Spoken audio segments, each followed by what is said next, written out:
And by the way, this is a crazy idea to sell Enphase only, like so crazy. Everyone in the industry told me that I was just batshit crazy, man. Like, Jake, you'll be broke in 6 months. It'll never work. I'm Jake. I'm Jake. I'm the director of Penrith Solar, and this is Dan.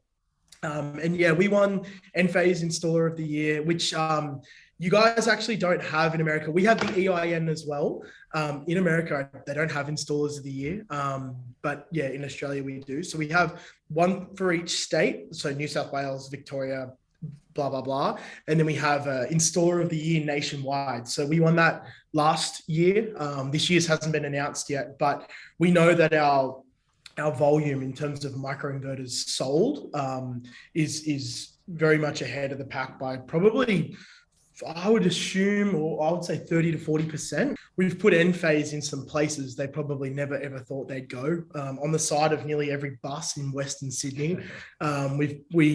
We represent Enphase, you know, when we go to like these big Sydney home shows. We've got this beautiful badass like home show booth that we got built. It looks like something that like Apple or Tesla would have built. Like, it looks insane. We'll send you some photos. So we've got obviously Enphase all over that. And, you know, our YouTube channel is quite infant, but our social marketing is reasonably strong, and our AdWords presence, I guess. So, yeah, I guess we just represent them in the best way possible. And the last thing I believe that it goes off is your net promoter score. So we have a net promoter score that usually sits in the 88s-ish. So, yeah, so we have obviously a lot of people that are happy with what we do, and some neutral, and occasionally the odd detractor, unfortunately. Tell everybody how big you actually are, because the last installer we talked to, he was doing well and growing, 50% compounded, and he had maybe a couple of hundred installs. I think he was doing 12 a month. So we're currently doing 8 installs a day. So when we budget here at Penrith Solar, 8 a day, yeah.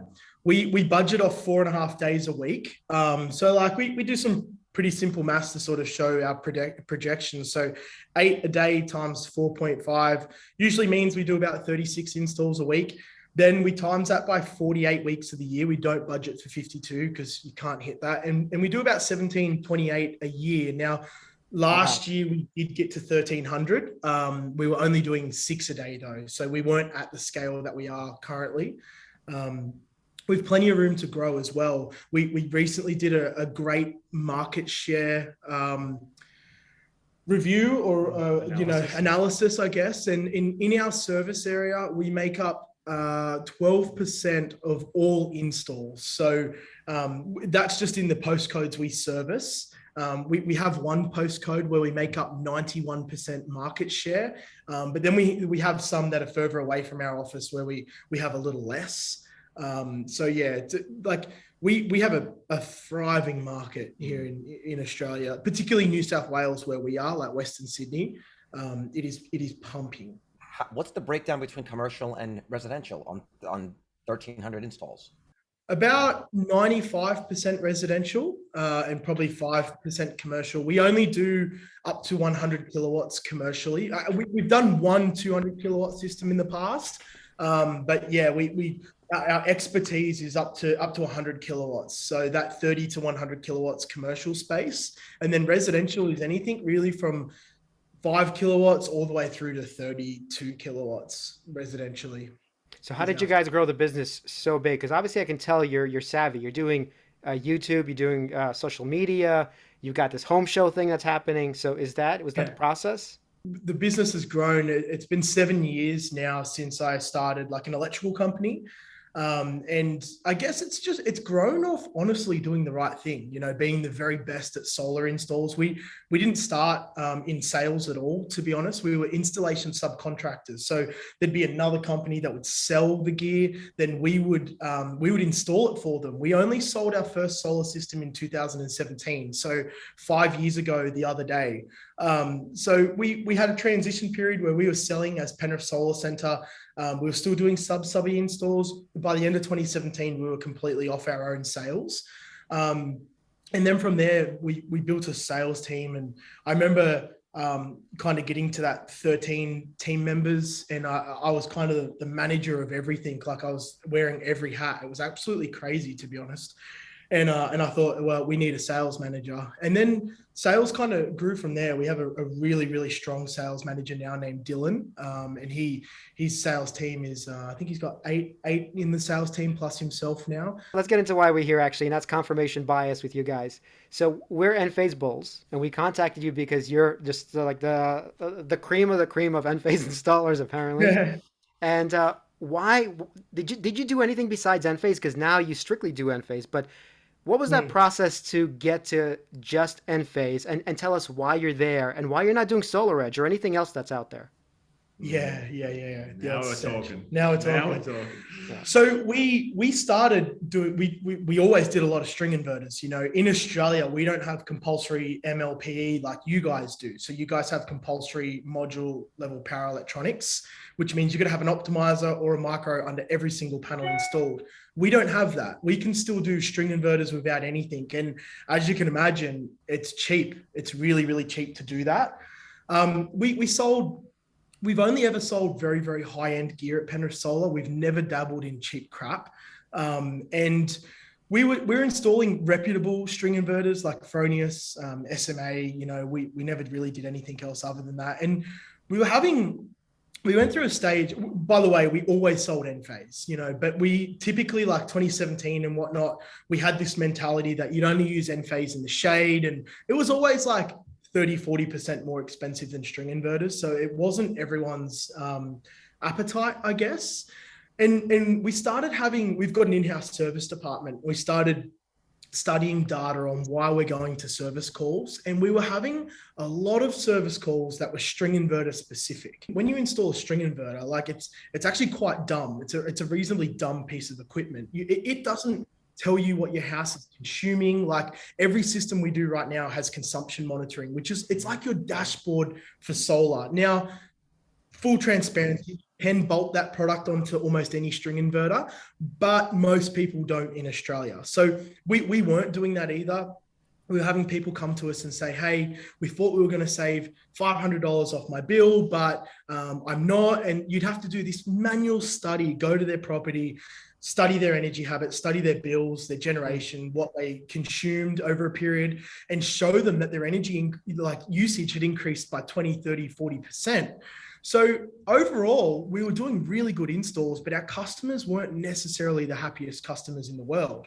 But our Enphase customers were. You know, these people had consumption monitoring, they had panel level data, their systems never broke down. We like servicing them is non-existent. We don't get callbacks for them. So we started doing like pros and cons lists about what would happen. And by the way, this is a crazy idea to sell Enphase only, like so crazy. Everyone in the industry told me that I was just batshit crazy, man. Like, Jake, you'll be broke in 6 months. It'll never work. Not everyone will pay for that. Like, because it's expensive, and Australia we have like not only an energy crisis, we've got this bullshit marketing crisis right now, man. Like if you go through Facebook in Australia, you just get ads for string inverters, 6.6 kilowatts for $4,000, $5,000, like cheap shit, right? And so we really fight against the grain. When we quote historically, like Enphase only, like we'd be like double the price of everyone else in the market. And when a customer gets 3 quotes and 2 of them are $4,000 and one of them is like 10 to 11 grand, like you're kind of really arm wrestling to justify the value of Enphase. So that was some of our challenges when we first went Enphase only. We made this move in 2020, and to begin with, like all I needed, I knew that we had to do it because we just had such big challenges, inventory issues, the stock issue, like service problems. We were having warranty claims come out of our backsides. And I knew we had to do something different because otherwise, if you don't, you're just another member of the solar coaster. And most people exit the solar coaster on a down, which means they go broke, right? So we knew we had to do something very, very different. And so Enphase only come about. All I needed to do this was my team support. So my sales team lent all in on it. My marketing team at the time lent all in on it. And we took it and we just ran with it, man. We just ran with it. And it was tough at the start. It was really tough at the start. But now, like the traction that we have in the market, we've gone from a time where we would never quote against Enphase to now every single job we quote, someone's quoting Enphase against us. They'll know that they're up against us and they know they have to quote Enphase. So, but the biggest, to answer that question, the biggest moment that made me go, aha, we've got to do this is even back in like 2018, my parents built this beautiful new home and my mum and dad say, Jake, there's no budget, put the best on my roof. And so naturally I put Enphase on their roof. Back then, our market share of Enphase was like 20%, you know, versus string inverters. And so I knew that that was the best. I had like 6 or 7 of my staff, you know, my team members. Hey, Jake, give me a price for solar on my house. And I'm like, yeah, sure. What do you want? You got the choice of anything. You know, you sell this stuff. Oh, Enphase, of course. And I'm like, this is so interesting. Why are my own team members like not even thinking about a string inverter? They're only looking at Enphase. And I'm like, why do we offer this other bullshit to customers when we know it's not the best? You know, we know it's got a 5 to 10 year life. Like we just know that it's not the best result for customers. So we committed to Enphase only, like I said, in 2020, and we just haven't looked back, man. We have hand on my heart, not sold a string inverter since then, and we certainly don't sell SolarEdge either. Well, yes, I want to roll it to SolarEdge because SolarEdge is not a string inverter per se. It's a power optimizer. And you want to explain the difference maybe? Yeah, of course. Yeah. So it's kind of both, right? So SolarEdge is still a string inverter on the wall. You've still got to have let's use a 5 kilowatt example. You've still got to have a 5 kilowatt unit on the wall. And then every panel has a power optimizer underneath of it. So right now, SolarEdge is definitely cheaper than Enphase. With their new Genesis range, we're seeing it be around 20% cheaper than Enphase. It's about the same price as like just a normal Fronius string inverter. So it does have some pricing advantages, but we used to install SolarEdge. We did only 33 to 35 systems back in 2017, and we had very, very large failure rates. And I'm not willing to sort of get into a debate, and I don't even care if you don't publish this because I don't need to put my energy into it. But the replacements and the after sales, like the tech support from SolarEdge, it really steered us away from it because at the time we thought it was a really good product, you know, like it was a real bullish kind of company, if you will. Like they were super ambitious. They were bringing out a SolarEdge battery. They had these optimizers, you know, you could use the top of the line SunPower panels on SolarEdge, which back then you couldn't put them on Enphase. So there was like some great advantages of it.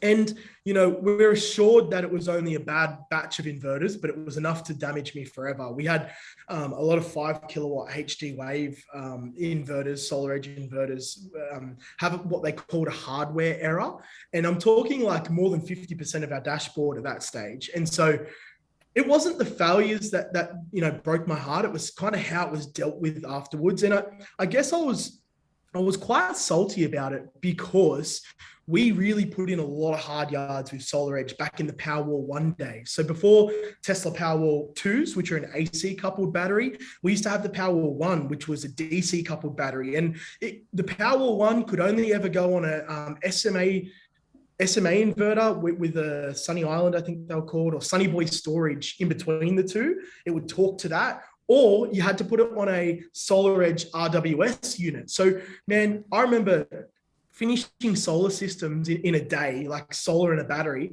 and then coming back the next day, blocking out 8 whole hours to commission a system. Like they used to be so hard, but I used to say to my team, like, guys, there's going to be a better day. We'll stick by it. And we did. And I don't know, I feel like when we went through all these SolarEdge problems, like it was kind of forgotten, I guess. So it left a bad taste in my mouth. It's very, very prominent, I guess, in the Australian market. We come up against SolarEdge a fair bit. I don't know what their market share is in Australia, but we don't install it. I'm curious, how do you go to a customer who's getting all these quotes, the $4,000 system, I almost lost my hand, but the $4,000 system, the SolarEdge is maybe $5,000, maybe a little bit more expensive, and then you're coming in with a $10,000, $11,000 quote for the same system that's a string inverter, or double the price of a SolarEdge? Is that even true? Because over here, it's very similar, but either way, it's more expensive, you're saying. So how are you coming to that customer and explaining to them the benefits? and they're going with you. How's that happening? So we're not quite double the price of SolarEdge. If I was to give an example, let's use 10 kilowatts. Our average system here is 9.05 kilowatts. So our average is higher than the market average of about 8.5 kilowatts here in New South Wales. But so if we use a 10 kilowatt system, for example, we would be about $14,500. We would quite commonly come up against the SolarEdge. I seen one the other day, SolarEdge with REC panels for like $8,990. And I was like, God, that is cheap for 10 kilowatts. So less than $1 a watt. I don't think that's market pricing. I think market price is like $1 a watt, so maybe 10 grand. But string inverters are certainly like 80 cents a watt, maybe 70 cents a watt in Australia at the moment. So, you know, 7 to 8 grand for 10 kilowatts. So I guess the way we sell it is well, our philosophy, like we're the best or nothing. That is what Penrith Solar Centre does. We don't have a big product range. We only use SunPower panels. We only use Enphase Microinverters. For battery storage right now, we only use Tesla, and we only use Clenergy black racking to hold it to the roof. So in my opinion, that is as good as it gets. So if you want the sort of best or nothing hassle-free experience with Penrith Solar, then that's what you buy. If you want, you know, inferior products that you're going to replace 2 or 3 times over the life of an Enphase system, then you'll probably buy the cheapest stuff. But we argue that Enphase is actually the cheapest option on the market over 15, 20, 25 years. You know, there's no downtime. There's never a single point of failure. You know, if a microinverter blows, like you guys know it, if you've got 25 micros, you're 1/25 of your system down. So people love the security. In Australia, we have like it's such a noisy space, man. Solar is like, we call it a marketing crisis. Hey, like the amount of people that like slamming marketing with all these cheap inferior garbage, it gets people believing that that's actually what they need.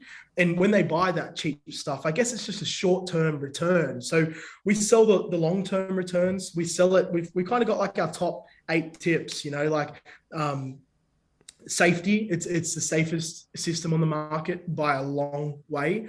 No rooftop DC isolators. So in Australia, I'm not sure if you guys have rooftop DC isolators. I think you do on DC systems like SolarEdge.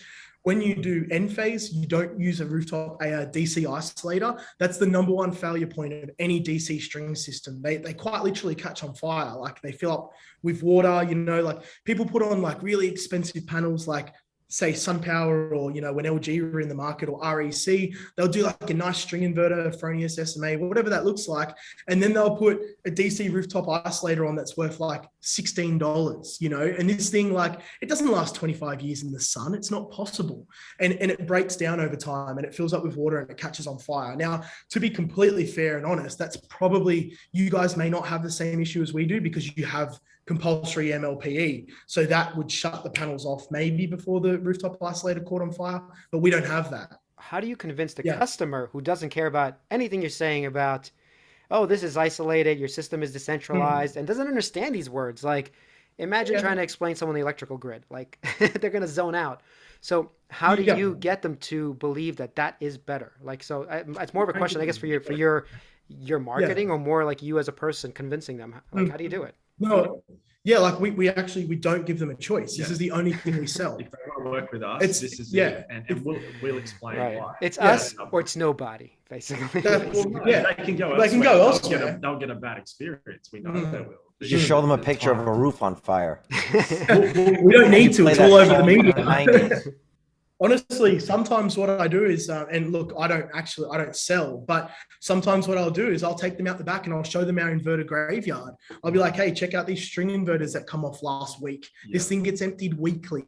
Like, have a look at that, you know, and it's just people, they're just garbage, man. They're just such garbage, some of these string inverters. Like we want to be the #1 rooftop contributor to net zero by 2050, right? These string inverters, like it's 2022 right now, you install a string inverter right now, it ain't even going to make it to 2050. Not possible. So we kind of lean on things like that. We know microinverters will. They're warranted for 25 years. Some of the other points, like that, the things that Enphase does that string don't do, panel level monitoring. consumption monitoring, expandability, right? So you can expand your Enphase system by 1 panel, 17 panels, whatever the hell you want. It's so flexible. Can you do that with SolarEdge? Can I expand 1 panel on the SolarEdge system or no? Short answer is probably yes, but it depends how it was designed to start with. Now, SolarEdge, I would put in the string inverter bucket when it comes to expandability. You have restrictions, like say in Australia, string inverter, SolarEdge, you can do 13 panels per branch. So there's a very, to claim STC, so your government rebate in Australia, you're only allowed to oversize your panels by 33% more than your inverter. Best value for money is that everyone oversizes as much as they can. So 5 kilowatt inverter in Australia, you get 6.6 kilowatts of panels. If you want to add 1 or 2 more panels on that on SolarEdge, you are definitely going to be adding a second inverter. With Enphase, you can literally bolt on, keep going.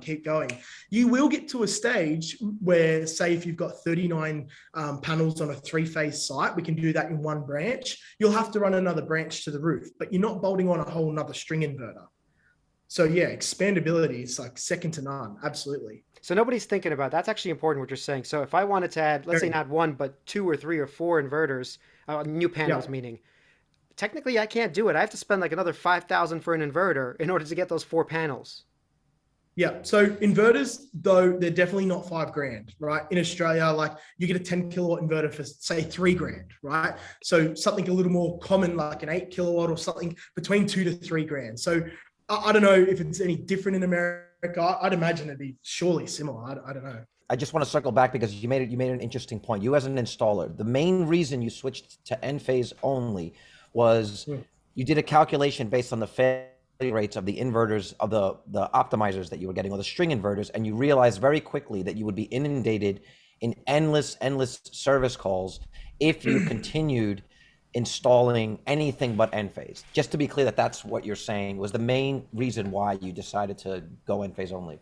It wasn't the main reason, but it was the thing that got me thinking about it. And then we did like a massive pros and cons list. So we started looking at inventory is another main reason, which I'll touch on. But yeah, the failure rate or the callback rate. And one of the main reasons for it is because all of our Enphase systems are connected to our Enphase Enlighten Manager. So we can see them all remotely. You know, we don't, sometimes if there was an issue, we can actually diagnose it remotely. So we're not rolling a truck. You know, you can do it from the office, which makes you far more efficient than driving an hour to site and coming an hour back. But in terms of failures, yes, there were far less failures. The number I came up with, which was about 8 times less likely to have a truck roll for an Enphase fault than you were any sort of string inverter fault. So like not brand specific, but that was what we come up with. And that was, back in like the end of 2019 sort of thing. So with Enphase, we can assume that the inverters that they're making are all going to new installs versus a company like SolarEdge, where a certain percentage of the amount of the optimizers that they make per year are warranted. So they're not making money on those.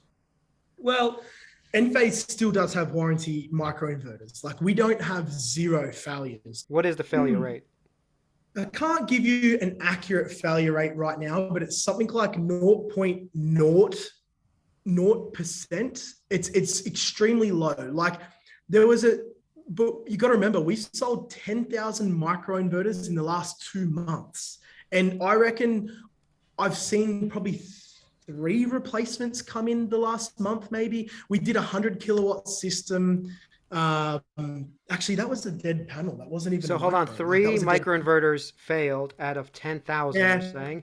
Well, no, that's not really true because we've sold them and we've just installed them. The 3 that have been replaced, they've already been in the field for a period of time. So with a failure rate, right, you guys would understand we have a bathtub curve. So you have like a high amount of failures in the first, say, 2 years. It's a very likely time for an inverter to fail. Then you have a flat line. The likelihood of failing between 3 to 20 something years with Enphase, for example, is very, very low. Most of the failures then happen at the end of their lifespan. So initially, like we're still seeing stupidly low numbers of failures. Like I think we've probably had less than 10 replacement micros. And I know for a fact we've installed 35,000 microinverters total.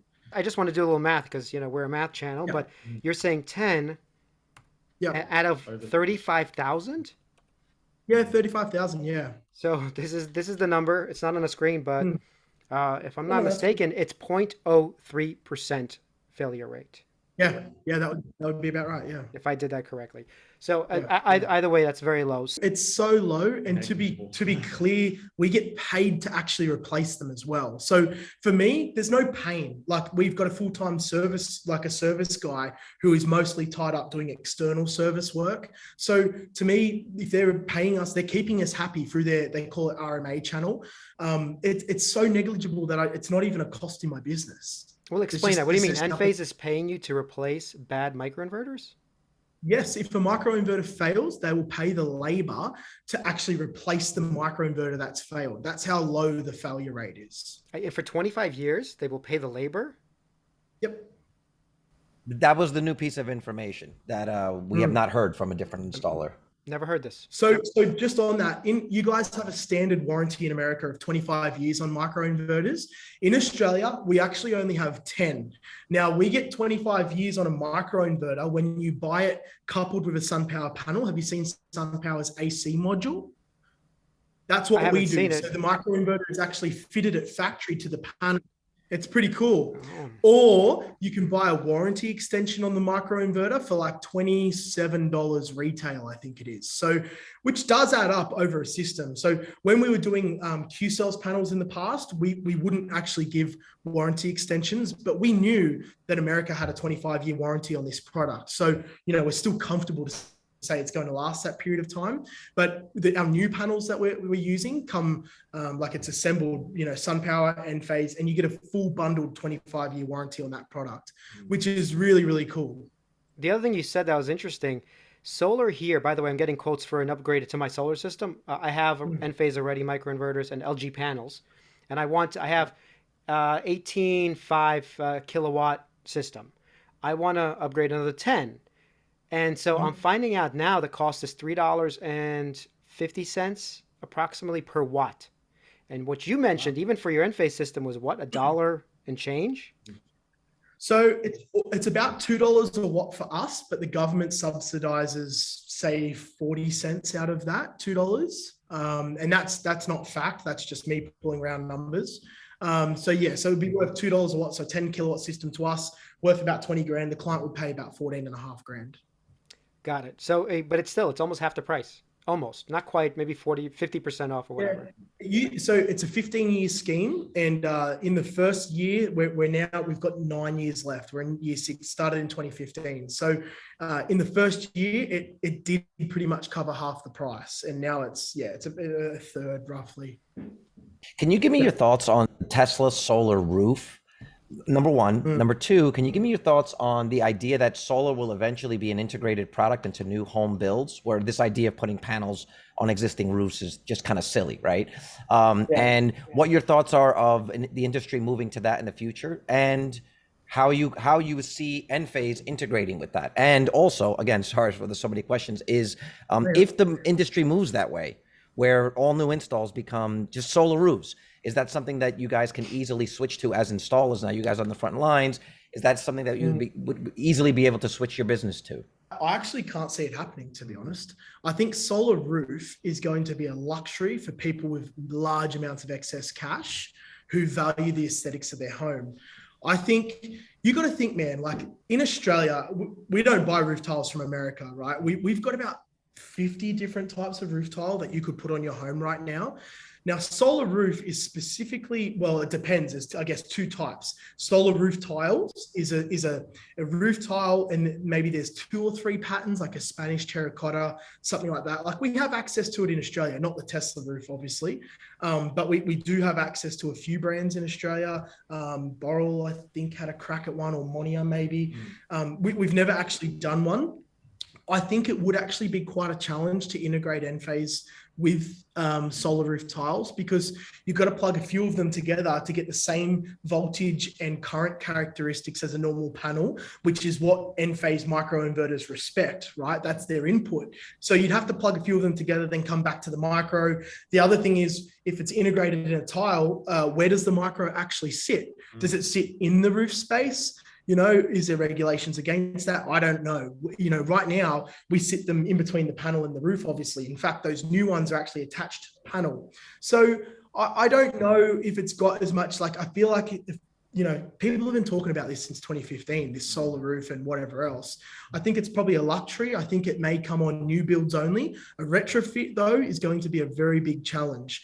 I think Elon come out and said a few years back that the price of solar roof, like a new roof plus solar, the solar roof was actually the same price. But I don't think that's the case in Australia. The other option that we have is like an integrated inline solar roof. So it's like kind of standard looking solar panels in your roof, which has tiles around it. So it's got like a membrane underneath, panels on top, and then you tile around that whole area. Which again, we haven't done any of that. But man, like, to be honest, like, our solar right now is sexy as fuck. Like, we use only black panels. We use black rail. Like, it sits off the roof that far. In terms of like serviceability, it's not an eyesore anymore. It's not the garbage that it used to be, man. It doesn't look crap. It actually looks so good looking now. I don't think there's enough pain point to push into an integrated roof. The other problem I find with this solar roof thing, which I think you're right, it's a luxury item. What happens when there's a problem with one tile in the middle of everything and it's basically a string inverter? You got to take apart the roof? I don't know what happens. Yes. They say you can definitely walk on them. You can't walk on a solar panel, but you can walk on a solar roof tile. You would have to manually test to see which cells failed. Now, the thing is, like, without microinverters, you're not even going to know you've got a failed cell until you get your goddamn power bill. Once you get your power bill, you're going to go, what's up? Someone's going to come out, spend 4 hours on site working out what is actually wrong with your system. Why is it not performing? By that time, you've lost 3 months worth of generation because of one failed cell. And that's a really good point, Vitaly, that I haven't thought of. You've got more and more failure points, right? Like these smaller roof tiles, they're not 400 watts like a solar panel is right now. They're like, they might be 70, 80 watts each, you know? So you're bolting more and more failure points together. I'd not even thought of that, to be honest. My brain is so far away from solar roof that I don't think about it at all. Well, you also create loss, right? Every time you connect a different device, there's a little bit of loss just in the lines and cabling. And so before we go, it's important because this is an investing channel, okay? Yeah. You guys, have you invested in any solar companies? Right. And how much is Enphase paying you? Zero. Man, look, from my point of view, as the director of Penrith Solar, my entire life, like, money is not my driver. Like I said earlier, we want to be the #1 contributor to net zero, like in the Southern Hemisphere by 2050. So everything that we make goes back into this place. And I'd love to take you for a quick walk around before we go, because this thing's wild, you know, like there's no other solar company in Australia that comes remotely close to what we've built here. And we're just kids, you know, like we're so young. Everyone that works here is just so young. So there will be a time where I certainly invest. And like, I listened to one of your podcasts this morning and I'm like, damn it, I really got to get on these Enphase shares, because this is all we do, right? We push it so hard. I actually made a selfie video the other day and sent it to Badri. Like, I was like, yo, bro, we got to step up in Australia. Like, what is going on? Like, the CEO of Enphase, man. Like, I love that. So yeah, I probably should seriously consider. So hold on. You're saying you have not invested in any solar stock, including Enphase, at this point? Nothing. I've actually never, ever bought a share in my entire life. Daniel, though, go ahead, Daniel. I know you have something to say here. I'm about to. So just been held back by a bit of red tape, but I'm about to pull the trigger on Enphase. Yeah, I'm very excited. I mean, it's a no-brainer. Yeah, like obviously the product itself, it's all we use for good reason, and I believe in the company, and the future of what we're doing here is so important, and the future our customers as well. So it's Jake's just gathering the micro that we cut open about 3 weeks ago. Yeah. We're gonna have to watch some more of your channel, Vitaly and Carlos. Oh, you gotta watch. We are pretty bullish. We're good solar installers. That's all Pretty there deep. is to it. It's pretty deep. Hey, we did something for you guys, right? We did something to you guys. We know how much you love Enphase and how much we do. And I talk so much about this potting mix inside the Enphase Microinverter, which I think is like their secret weapon to their reliability and safety and performance. So I actually cut one open. I cut open a microinverter in many pieces. This isn't all of the microinverter. Check this out, right? It's a resin made by Norrell. It's their VO150B resin is what's inside this bad boy. It's actually stickier than what I thought, right? It's quite spongy. It doesn't set hard. So it is reasonably solid, but what it does is that dissipates all the heat away from the electronics. Now you got to keep in mind what makes these bad boys so good is their solid state. There's not a single moving part inside an Enphase microinverter. So I was really impressed when I cut it open. Like it was cool to do. We took a video, check out our YouTube channel, see us cutting it open. But we did that for you. Yeah. We're gonna link to that. That's amazing. We're gonna link to that. Put a link to that up there. That's awesome. The question from that is, have you ever taken a look into a SolarEdge power optimizer? Are they using a similar potting mix or are they not? What are they doing? I've never actually personally cut open a SolarEdge optimizer, but I do know that it does have some sort of mix inside of it. Now, an optimizer does a little bit of the work on a SolarEdge system. What does most of the heavy lifting, though, is the actual inverter on the wall. So you've got to remember, there's still got an inverter on the wall. That does not have any potting mix, and neither does any string inverter on the market either. They just don't. They're empty and full of air. And another big point as to why I love Enphase, it's all like rock solid, man. You can hit a microinverter. There's no loose parts.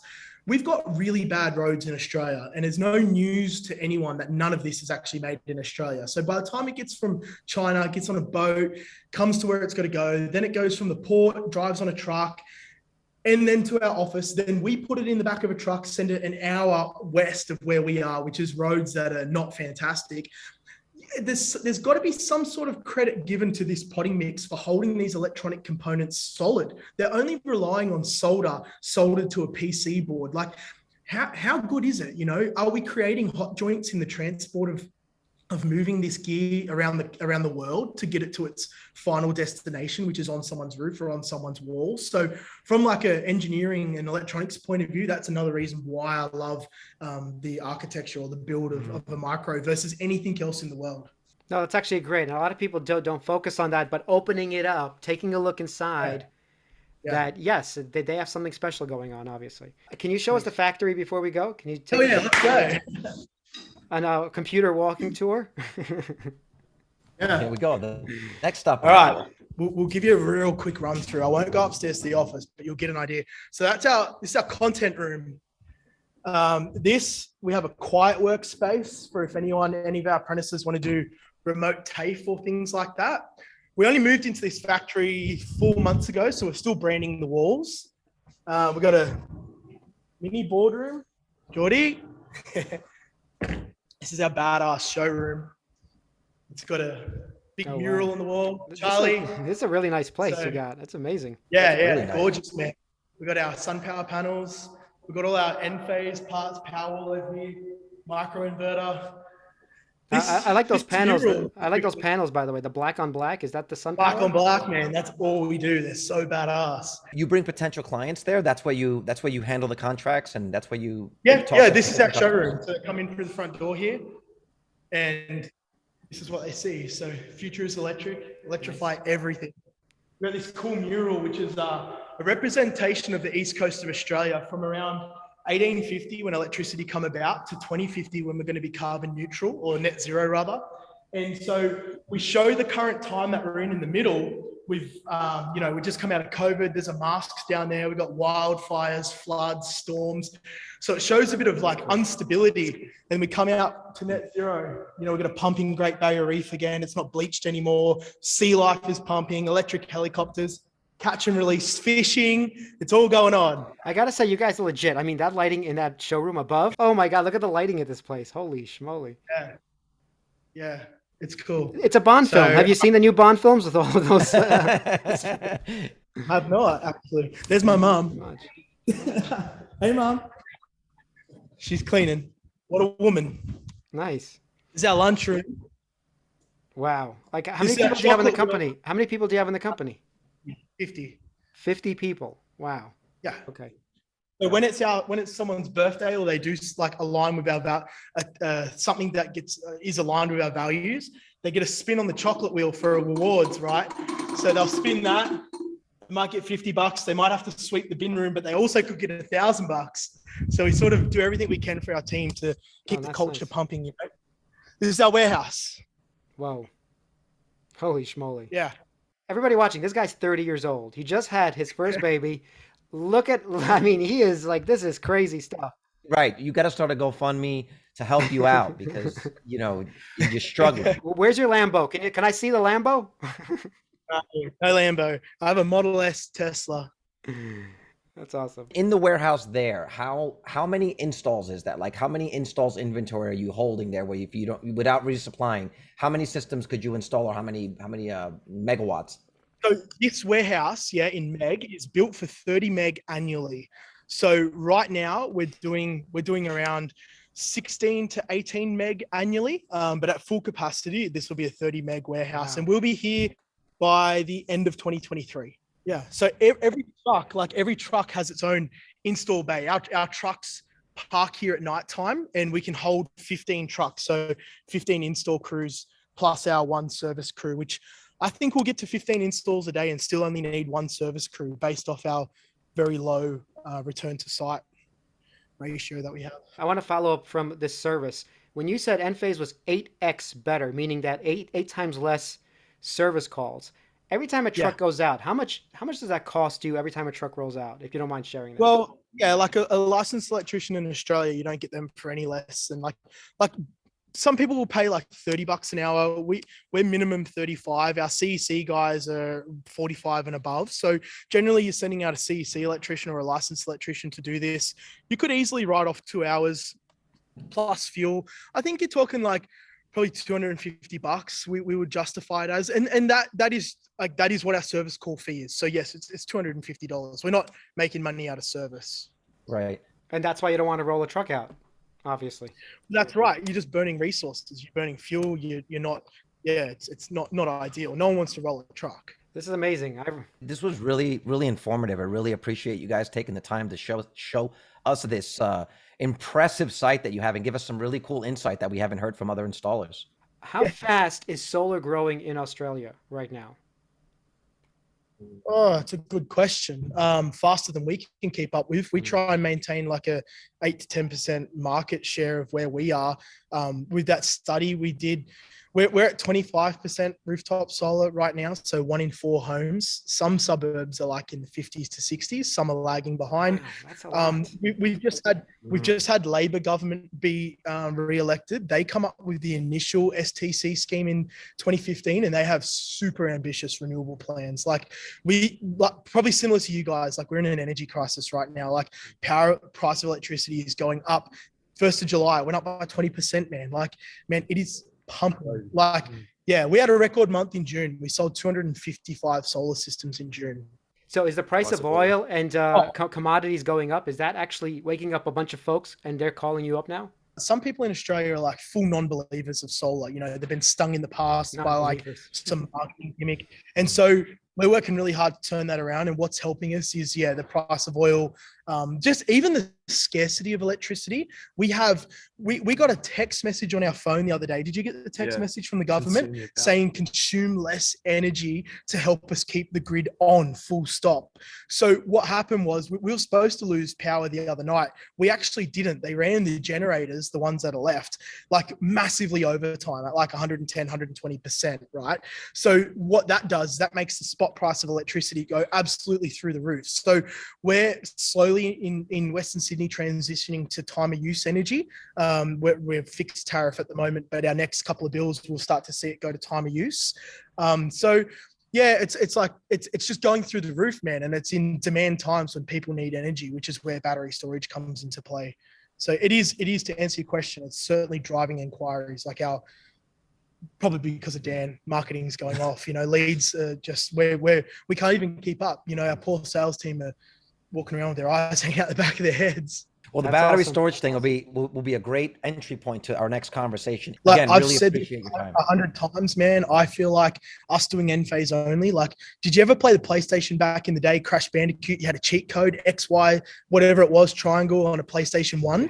I feel like I've got that cheat code for solar. You know, like for me to go home, sleep at night, spend time with my brand new baby. Like we don't have big dramas here, man. Yeah. Like for a company of 50 staff, like it is gorgeous. Like it's so much fun. We all have just the most amount of fun I've ever seen in my entire life. And It I think shows.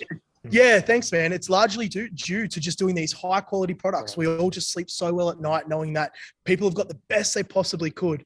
And we've done everything we can to give them that. So it's cool. All right, we're gonna go, but I want you to come over and do my additional solar at the $2 price. It's probably cheaper to fly them out. I'd rather fly you out than pay the $350 these guys are trying to charge me. Well, on that note, I want to say thank you guys for being on the channel. And guys, if you like this kind of content, please hit like and subscribe. We're going to put a link up to some of the videos that you mentioned, the cutting open of the inverter. We'll put a link to their channel. Like, subscribe, and you can always cancel, right? Subscribe to the channel. If you don't like it, you can always unsubscribe and hit the bell. Remember, the future is electric. Let's go. Woo! That is a good ending. Oh, Wow, they just got off. He's like, fuck out. Wow, he just like just wow. Anyway, that was good. That was That awesome. was awesome. That was awesome. Okay.